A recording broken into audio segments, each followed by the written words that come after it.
Welcome to Surround Presents, the podcast uncovering the untold stories and breakthrough ideas shaping the world of design. From bold innovations to behind-the-scenes insights, we explore the people, projects, and perspectives redefining the built environment. Each episode highlights standout voices from the Surround Network alongside thoughtful collaborations with industry partners, delivering fresh inspiration for designers, architects, and creative leaders everywhere. Architecture is a field that rewards patience. It takes years to get licensed and decades to build a reputation. So when a 36-year-old steps into the CEO role of one of the most respected firms in the country, in the middle of a global pandemic, and then leads that firm to the highest honor in the profession a year later, that's not luck. That's what it looks like when the right person is ready. Today's guest is Jonathan Moody, CEO of Moody Nolan, the largest African-American-owned architecture firm in the United States. In 2021, just a year into his tenure as CEO, Moody Nolan received the National Firm Award from the American Institute of Architects, and they earned it under a theme that perfectly captures who they are: diverse by design. That phrase carries a lot of weight. To Jonathan, it means building a firm that actually looks like the communities it serves, one that keeps expanding rather than narrowing, and that brings in more voices and more perspectives, even when that's harder to manage. And that same philosophy runs through everything he does: how he leads, how he thinks about the profession, and how he shows up in the world. In our conversation, we talk about the years of preparation that shaped him as a leader, the layers of responsibility added over time, the trust built during his career, and what it actually felt like to step into that top seat. He shares how he leads differently than those who came before him, and we talk about the tension every leader knows well: when to let your team run with something and when to step in. We also discuss the role architects play in responding to social issues and the ways the built environment is never really separate from the world around it. Let's get to it.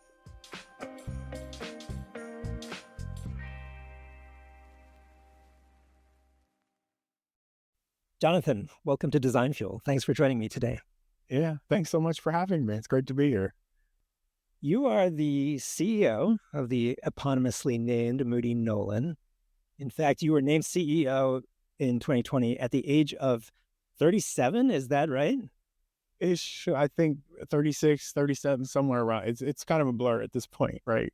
So, you and I both know architecture is a field that favors more senior design professionals, let's say. As a former mentor of mine used to say, as he would rub a lock of his hair between his thumb and forefinger, it helps to have the gray hair. So, while there are young founders of firms, I would say it's even more unusual for a 36-year-old to take over the helm of a large practice like Moody Nolan.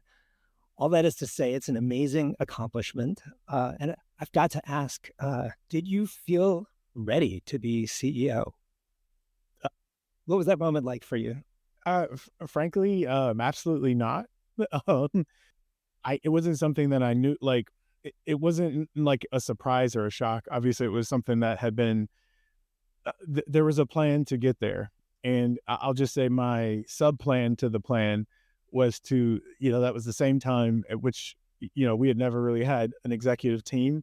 So I also added, I'll just say 4 other people into somewhat leadership roles, which, was kind of a little bit like, yeah, I'm going to be, have a certain title and position, but there's these other people that, in case I mess this up, they're here to help too.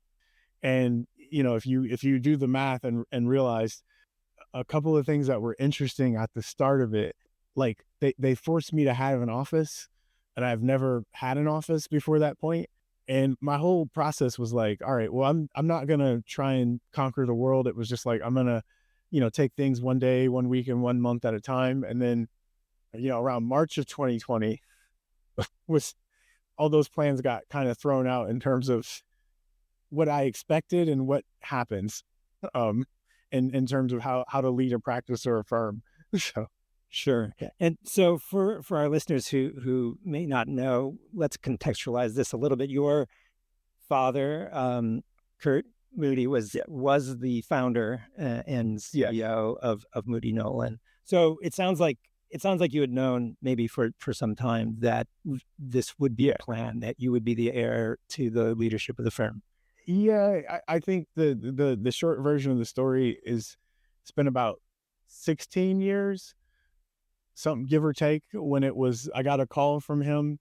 I assume after some board meeting or something when succession plan was talked about, and they said, "Hey, are you ever thinking of coming back to Columbus?" And I said, "Sooner or later." And he said, "Sooner or later needs to be sooner." And yeah, I guess this summer would be 15 years ago when I moved back to Columbus and started with Moody Nolan. So you had a good. It sounds like you had a good almost a decade to be embedded in Moody Nolan. Yeah. Understand the practice from the inside. Yes. Yeah. And it, it was like there wasn't a, laid out, this is the steps of what happened. It just kind of always felt like layers were added when they felt right. So prior to CEO, I basically came in as a designer, and then it was like, hey, you should attend marketing meetings, and hey, there's business development things, and hey, these are leadership meetings, and then more and more meetings and more conversations. And then my dad held both the titles president and CEO, I think up until 2017, and then we basically split it. So he was CEO and I was president. And in 2020, I became CEO and he became board chair. So you also have a board then? Is that an internal board made up of people within the firm? Yeah, I've two halves to it. There's an internal that's mostly made up of our shareholders. And my mom is actually the board chair right now. And then I have three advisory board members. The advisory board members are within the firm, or they're Those are the three advisory. That's a recent development, like in the last couple of years, but they're completely external. Oh, interesting. So how is that to have that external perspective on the workings of the practice? It's invaluable for me, and it's somewhat of an experiment. I just realized it would help to have a few more different perspectives, and architects are great. We tend to architect things to death. So meaning, and also this is how we've done things and this is what we know.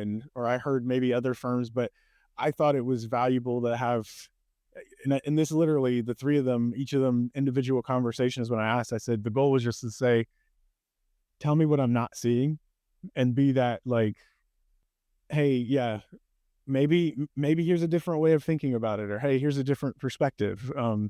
But Sure. completely not architecture related at all. Now, I was I went through a CEO transition here at Canon Design, and I happened to be on the board at that time. And I know for me personally, it was a heavy burden to be responsible for who would lead the future of our firm. I'm curious, how was that transition from your father to you? How was that for the rest of the firm? I think it was I think it was actually relatively smooth, somewhat in the sense because it was expected or thought of.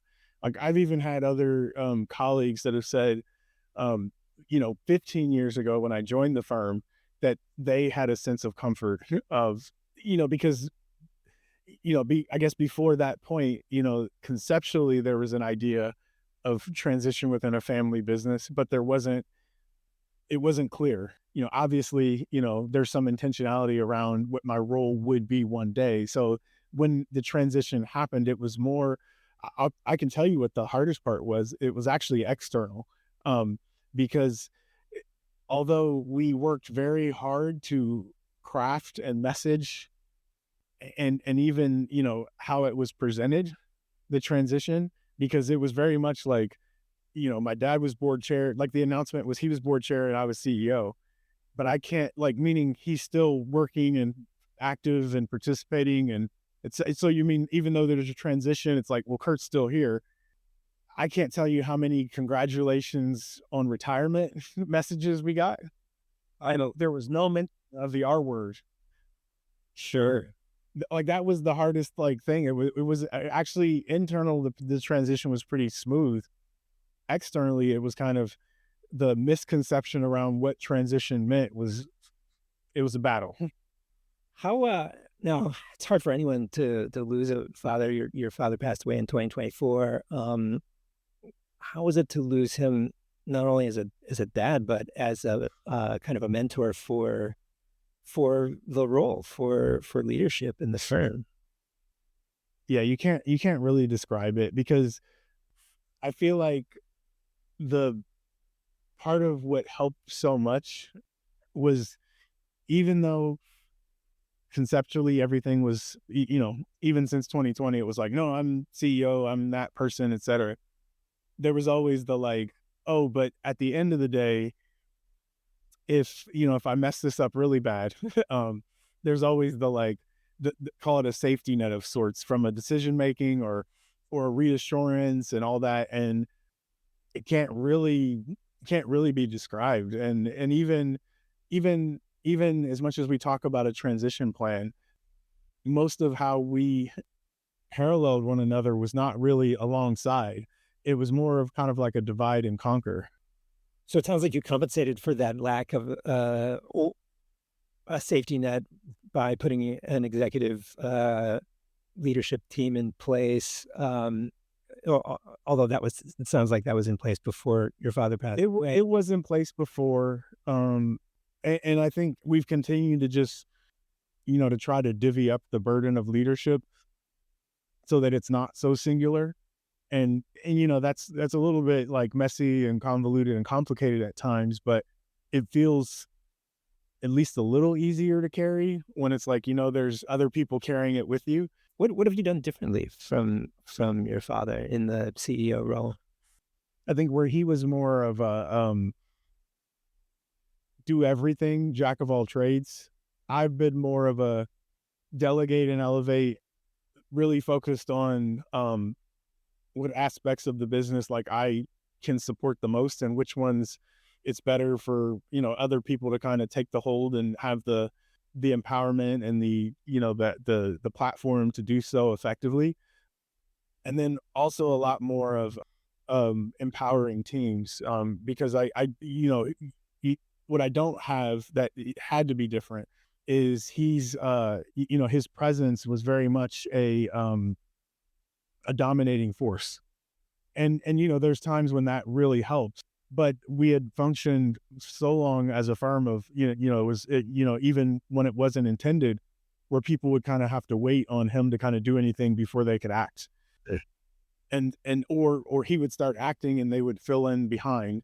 And now it's kind of more like the teams, the studios, like the projects kind of have to go on their own, and I'm more of kind of, how do I support? How do I help reassure or realign or allocate resource or rethink things differently, or just make sure everybody has what they need to be successful? And sometimes insert myself as a resource, but for the most part, our teams, our studios, our practices kind of have their own lane to kind of lean into and go with. A more systemic running of the curve. Yes, yeah. But now with that comes the consistent people handle things differently than I would, and that's at times a good thing. And then there's things where it's like, that's not at all how I would have done that. And how do you decide where that line is between letting an individual leader or a team run with something, even though it's not the way you would do it, versus when you decide, no, I have to put my foot down here. This isn't that's the way it should be done. Frankly, that's the game I'm playing right now, is trying to figure that out. And there's no good playbook for it, because I think usually the driver of it is client driven. And we have clients that definitely want me. And then we have clients that are like, if I show up, we're in trouble. So trying to figure that out that's the game.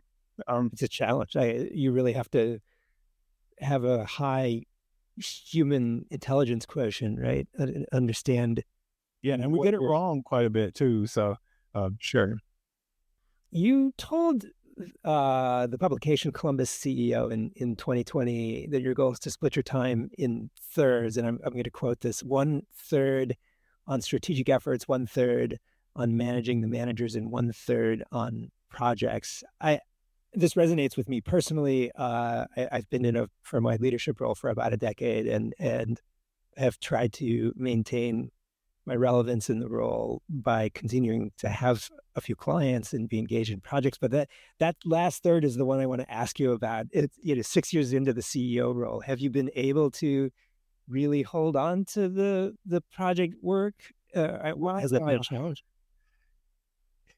If I were to say what the reality of the thirds is probably 50% strategic effort, 50% managing managers, and 50% project related. And you can do the math and say that doesn't add up. So maybe really it's like, I don't know, 50% managing managers, 40% or 30% strategic things, and then maybe 5 or 10% on actual project stuff. And that varies. I wish it were more, but that's probably not. Clearly more than a full-time job being CEO. Yeah.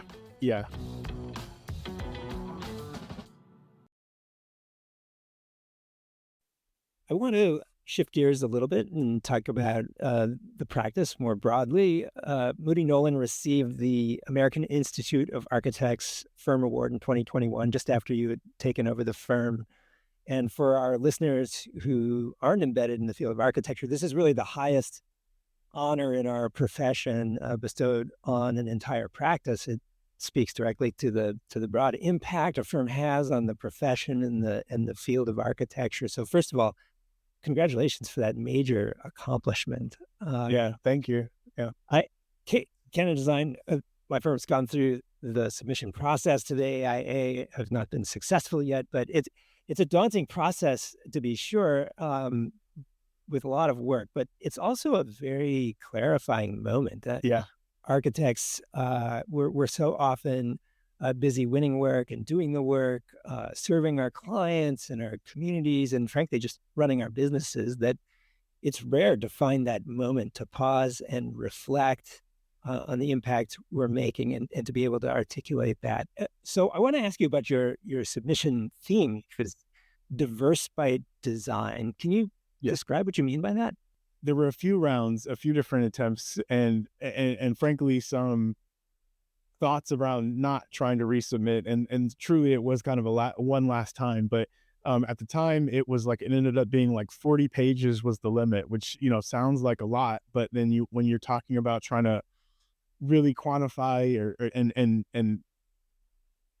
kind of put a wrapper around all the things that encompass a firm, it's kind of difficult to narrow it down, because so that's really the challenge, is not what are all the things, but it was really, what are the most important things that you want, a group kind of, looking at, understanding, a submission to really know about the firm. So the diverse by design part became a clarifying, not narrative, but kind of mindset around all the different things. And so, it's kind of, there's kind of the phrase itself that's kind of, both things, that like, we're a diverse practice, that we do a number of different project types in a number of different locations over a number of years, and it's constantly changed, and really, diverse perspectives from different team members from different parts of the country with different backgrounds and different types of communities, that really was, kind of an across the board thing. And so, meaning that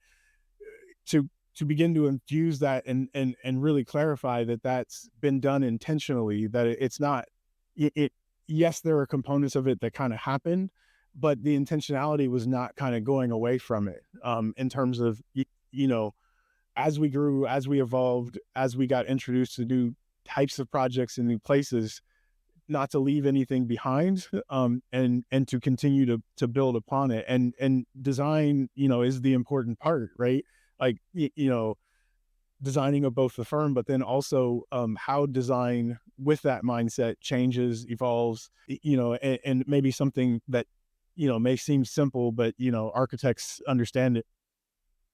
Something where, a moment in the submission where, in the process, when you're trying to narrow what are the 40 pages that make the most sense, do we tailor it so that it looks like it's, the work looks like it's consistent?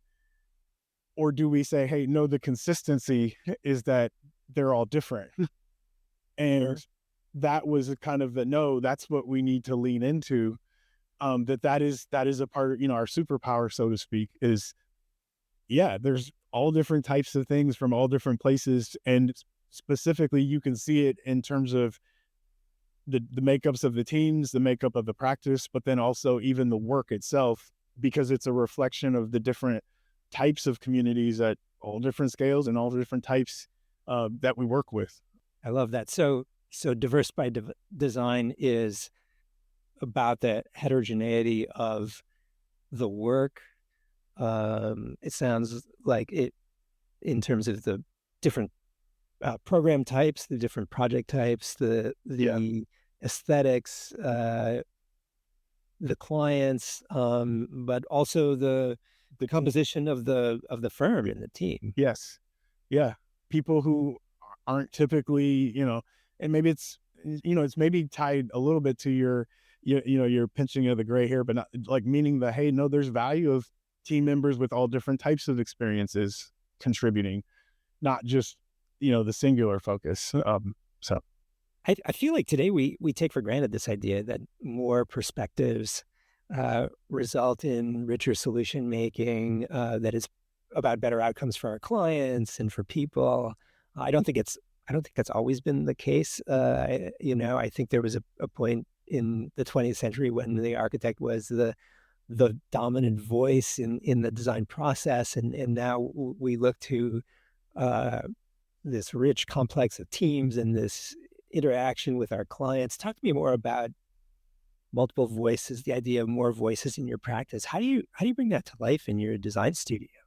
And there's research studies on all these things that, diversity has a value always and typically, but the caveats are when it's managed properly, because there can be a point where, more complexity creates a level of chaos if it's not managed correctly.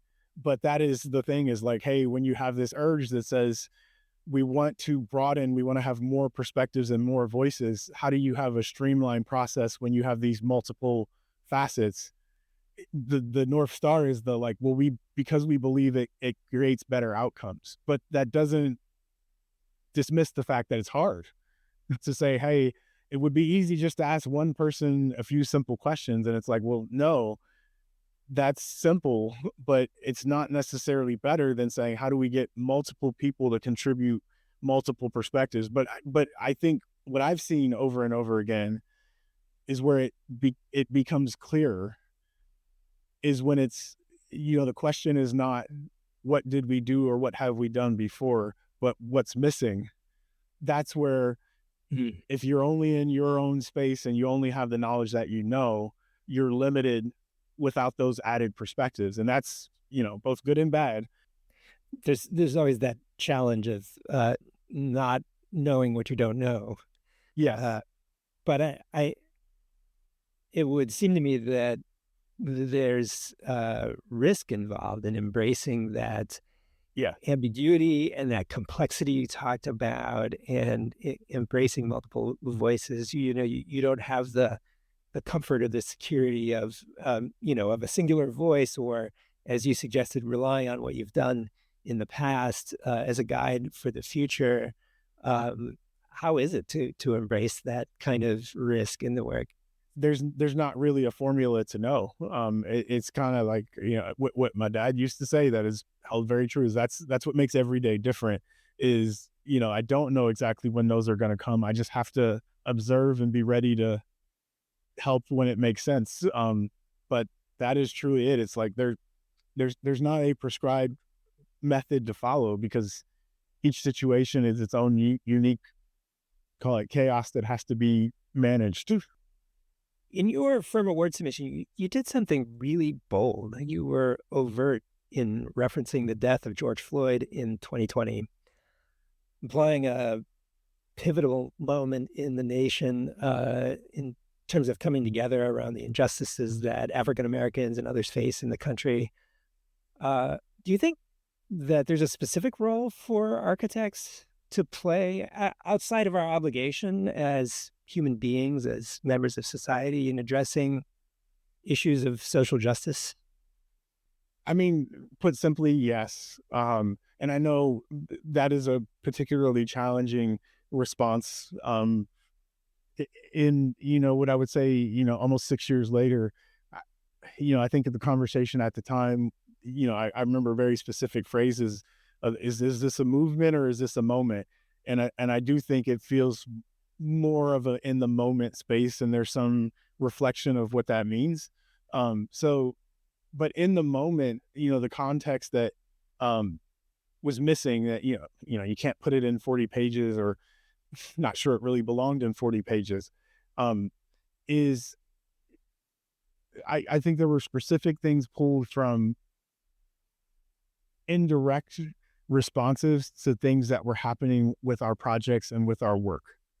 More specifically, like, because now I feel like I'm allowed to talk about it, because I couldn't talk about it at the time, at least not directly. In the aftermath of all the, using air quotes, but like social unrest was, all the things happening around the country, more of our projects burned down. Um, Oh, and and so, and it was for an insurance company, right? So, like, literally, it was like the one thing I know is I'm not allowed to say anything until the insurance people figure out, what we're allowed to say or not. But the reason I say yes specifically to architects, what became clear, even without the ability to name things or talk directly, it was that the overlap of what the world was going through in terms of, you just simply put, unrest, had physical implications for our projects and for our work. And maybe, at the time, like, here in Columbus, like an easy one would have been like, we have an aspect of our work that's retail related.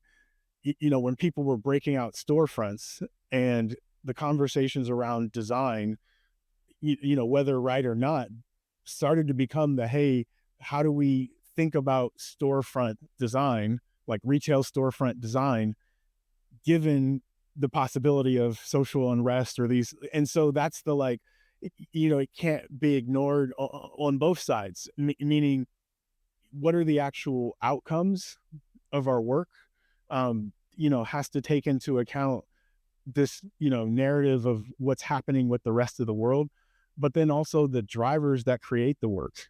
Because, like, I remember some of the work we were hired to do was to replace those storefronts, right? And so, it was a clarifying moment around whether you had strong opinions in any facet of what was happening, like one extreme and middle or the other of the world. It was obvious that the world has a direct impact on why we do architecture a certain way, what that architecture looks like, and what it is actually responding to. And so that's the, yeah, part of the reflection, specifically to, some of the projects that we had mentioned, was it was also, even if architecture is not, the direct participant, it often was becoming a backdrop. And, these things, like fun architecture phrases, right? Like, we're going to create outdoor living rooms, right? And when those outdoor living rooms became spaces where people were gathering to demonstrate, then it's like, oh, that is a part of the story. And most specifically, it's always been a part of the story of, what buildings do and what their role is. But it just became important to not ignore it, because it seemed at the time it was very specific. I'm an African American man and running an African American, majority owned firm, that, I still remember thinking at the time, I don't actually know if that mattered at all in terms of the project that got destroyed. Like, literally, I don't know, but I have to think about that now. as an African-American architect running a majority African-American owned firm, do you feel a burden in some way to represent some of these broader issues of social justice in how you talk to your clients and how you represent yourself publicly and how you represent the firm to the world? I mean, the short answer is yes, whether you use the word burden or any other word you would want to use. But I think you can choose to be dismissive of labels or associations or affiliations, and you can choose to do that as an individual, but it doesn't mean that others aren't doing that on your behalf. And so I think that's where, we kind of have to always be cognizant of how no matter how we represent ourselves or present ourselves, that there are presumptions about what the implications of that are, how we show up and when we show up as a firm. And it's also independent of necessarily me as an individual, because it's the firm. And so even people who certain labels may not fit them because those labels are applied to the firm, it impacts how they show up, whether it's, acknowledged or perceived or not. So we have to be aware of it. But then at the same time, our general approach is just, my dad has said this. I think he's asked peers and others. It says, no one can argue with success. So whether we show up and people believe or expect certain things from us, if we do a good job and that shows well, that's the answer to the solution. It's just to do a good job, no matter what people think we are or are not capable of. So the answer is in the work. Yeah. Well, I will say that was a personal challenge. I'll just say 6 years ago, when the question came of what more could we do, or are there certain things we should be doing? And it's like, well, if we truly believe that the work that we do is a part of the solution, the best thing that we can do is continue to do that work and do it well.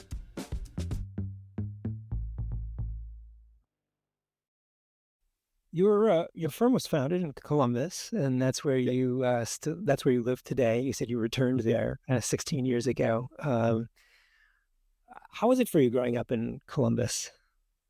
What was Columbus like at the time you were growing up? Oh, I don't know. Columbus was great. I mean, it was, it's hard to talk about what it was like without knowing what I know now. It was a very kind of good city with a lot of, great potential. We didn't know we were a growing city, right? But it was, and as the fun phrases people like to do, like a city with lots of opportunity, that kind of thing. But that's kind of what I witnessed. It was like, I just assumed, hey, this is, you go up in a city where they don't have one of these, but they want to build one, or they want to do those, and people do that. Or, one day, at time we didn't have certain things, and then, 5 years later we do. All the above. But I think we had the pieces and parts in a lot of other communities, but then it was also unique and special and different. But then I think the hard part, even now, it's hard to define what makes Columbus special. It's not like Nashville, where it's like, oh, there's country music. It's like, well, there's music, and yes, there are restaurants, and yes, there's good education, and but none of those singular things really define what makes the city great. It sounds like, from the way you describe it, though, that it's a city with a vision. I mean, if from the time you were a kid to today, it's a place where people dreamed of wanting something in the city and then it coming to fruition. I mean, that's certainly not true in every city across America.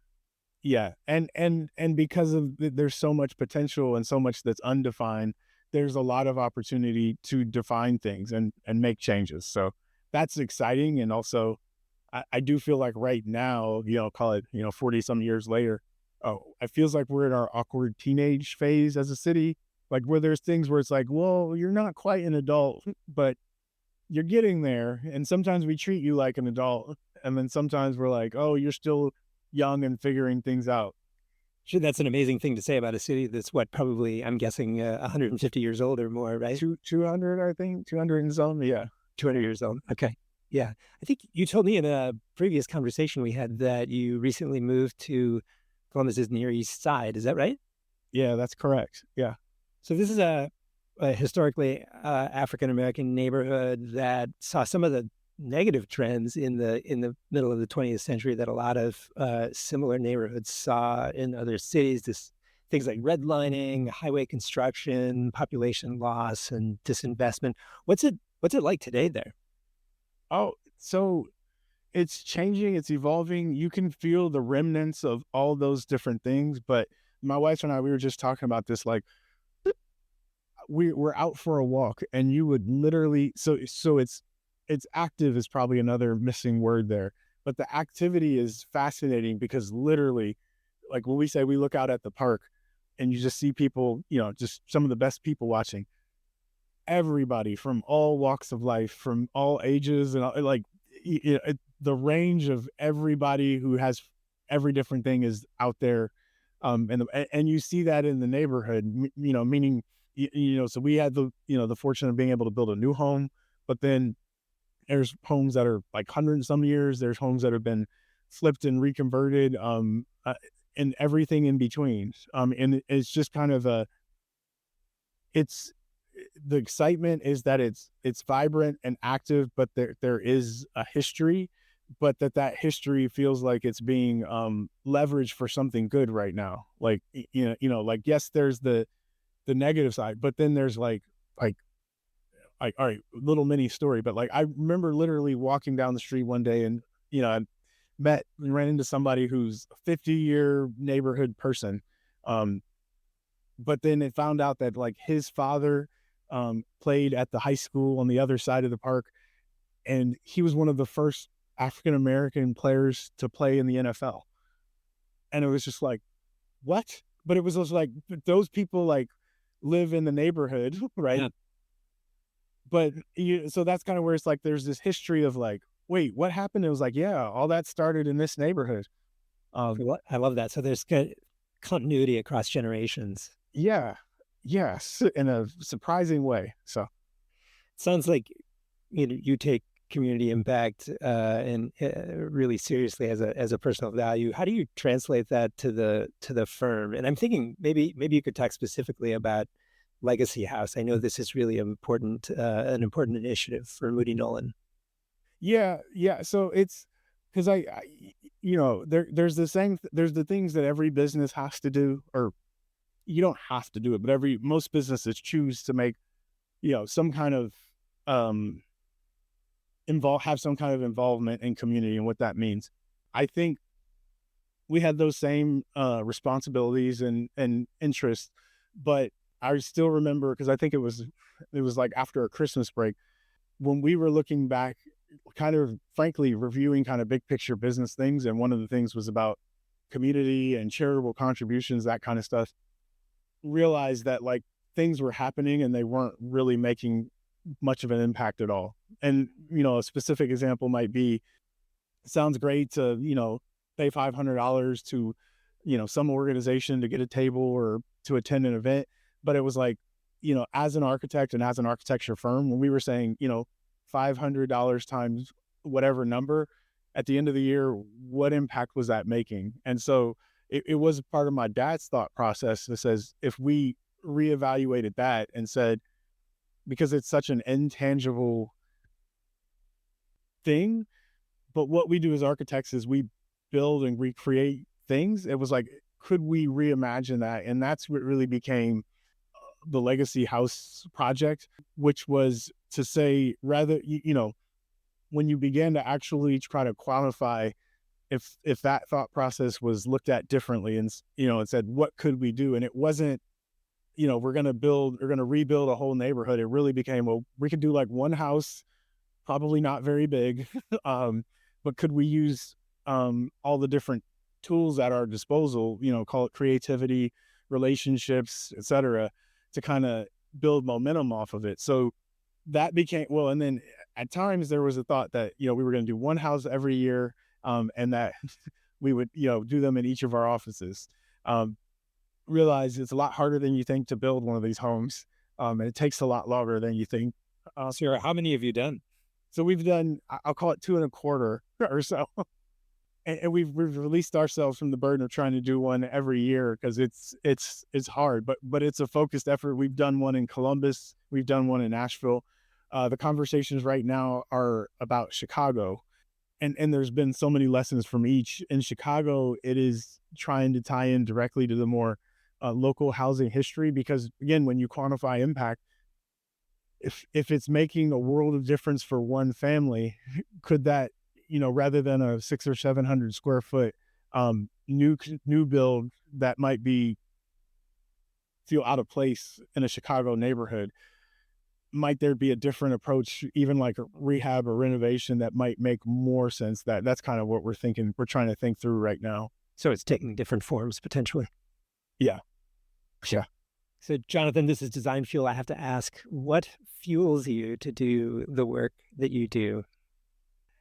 I'll tell you two things. I think there's a certain excitement in what's unexpected and what's next. A little bit of the, call it the blank page stuff of like, there is a next project. There is a thing that I don't know, but I feel like it's going to be cool, and I can make something cool, and that does fuel me and drive me. And then I still remember there's the show The Bear. I don't know if you've seen it. Yeah, maybe not. But I remember when they were trying to figure out what the restaurant was going to be. And I remember, I think the sous chef was kind of traveling out and about in Chicago, and she was looking at the, I forget the name of the building, the one that has the curved balconies in Chicago. It's kind of a famous Chicago building.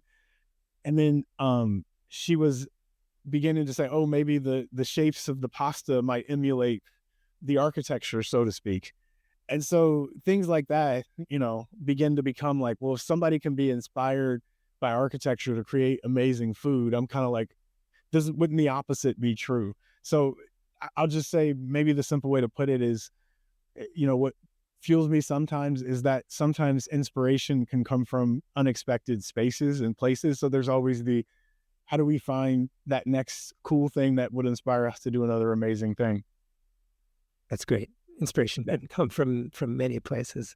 Jonathan, thanks so much. This has been an inspiring conversation. Yeah, thanks again for having me. Thanks for tuning in to Design Fuel. I'd like to extend a special thanks to the Canon design team behind the scenes. Producers Chris Whitcomb, Dylan Coonrad, and Michael McManus. Editor Hillary Horowitz. Artwork artist Dylan Coonrad. And others who provide support to make this podcast possible. Until next time.